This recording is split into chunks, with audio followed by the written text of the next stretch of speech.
आज गॅसची जागा बदलली होती मी, कारण का पसारा आवरला होता घरातला सगळा आणि घरही धुवून काढलं होतं, कारण की गुढीपाडवा जवळ येऊ राहिला तर म्हटलं थोडीशी साफसफाई करावं.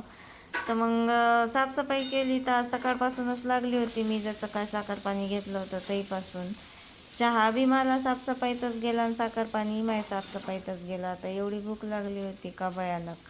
तर मग म्हटलं आता स्वयंपाक करायला पुरत नाही, कारण का 2 वाजले होते आणि 2 वाजता स्वयंपाक करून मग 2 वाजता जेवून काय होणार आहे. तर मस्त असे पोहे बनवायला घेतले मग, आणि पोहे बनवले मस्तपैकी. त्यात तर टाकलं मस्त हिरवा सांबार भरून आणि ठेवलं झाकण.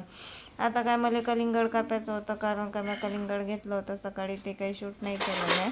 आणि मस्त असे 2 ताटं केले. आता तुम्ही म्हणसान 2 ताटं कोणाले, तर दादा आले होते वावरातून बकऱ्या घेऊन, आणि मग दादालाही भूक लागलीशी म्हटलं तर दादालाही 2 ताट म्हणजे ताट केलं.